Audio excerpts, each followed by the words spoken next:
Halo, perkenalkan nama saya Elcer Yanti Linggar dengan NIM 2114201098 dan saat ini saya akan menjelaskan apa yang saya pahami mengenai sistem kardiovaskuler untuk melengkapi tugas mata kuliah Ilmu Dasar Keperawatan 1 dengan dosen pengampu Nurse Niwayan Sudarmi, Eskep MKes. Sebelum kita lebih lanjut, seharusnya kita memahami apa itu sistem kardiovaskuler, dan berikut ini saya akan menjelaskan apa pengertian dari sistem kardiovaskuler. Sistem kardiovaskuler merupakan suatu sistem yang secara umum berperan mengedarkan darah ke seluruh tubuh, sekaligus membawa oksigen dan zat gizi ke semua jaringan tubuh, serta mengangkut semua zat buangan. Sistem ini melibatkan jantung, pembuluh darah, dan darah. Jantung adalah organ berongga dan berotot yang memompa semua darah sebanyak lebih kurang 5 liter ke seluruh tubuh, sekitar 1 putaran per menit atau lebih cepat di saat berolahraga. Sistem kardiovaskuler tersusun oleh komponen-komponen jantung, arteri, kapiler, dan vena. Dan berikut ini saya akan menjelaskan apa itu pengertian dari jantung dan lain-lain sebagainya. Pada dinding jantung terdiri atas 3 lapisan, yakni endokardium, kemudian miokardium, serta epikardium. Endokardium juga terdiri atas epitel pipih pelapis. Pada miokardium juga terdiri atas otot kardiak. Anatomi jantung beserta fungsinya. Jantung adalah organ yang terletak di antara paru-paru, sedikit ke kiri, dan tulang dada. Jantung memiliki berat sekitar 200 hingga 425 gram dengan ukuran yang lebih besar sedikit dari kepalan tangan. Meski merupakan satu organ besar, jantung terdiri dari beberapa bagian penting dengan pembagian fungsinya masing-masing. Berikut ini anatomi jantung dan fungsi yang dimiliki. Yang pertama yaitu perikardium.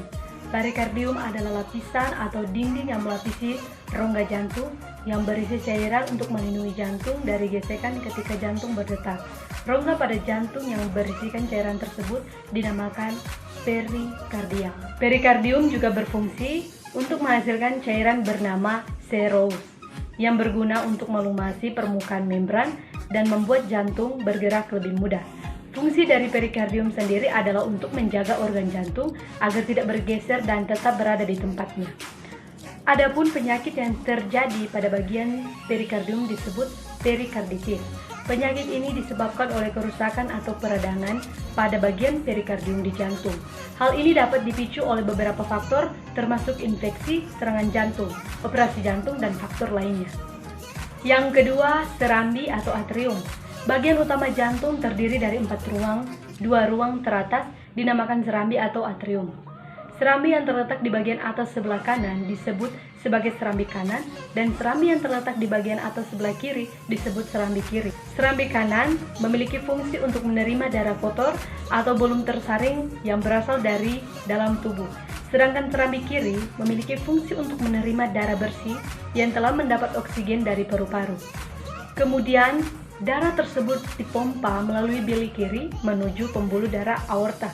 Pembuluh darah arteri terbesar ini pun akan membawa darah berisi oksigen tersebut ke seluruh jaringan tubuh. Serambi kanan dan serambi kiri memiliki dinding tipis secara tidak berotot. Hal ini tersebut dikarenakan fungsi ruang serambi yang hanya ditujukan sebagai penampung atau tempat menerima aliran darah. Yang ketiga, bilik atau ventricle. Bagian utama jantung lainnya setelah serambi adalah bilik, yang terdiri dari 2 bagian yang terdapat di bawah dari organ jantung. Bilik atau ventricle terdiri dari bilik kanan yang terletak di sebelah kanan bagian bawah, sedangkan bilik kiri terletak di sebelah kiri bagian bawah jantung.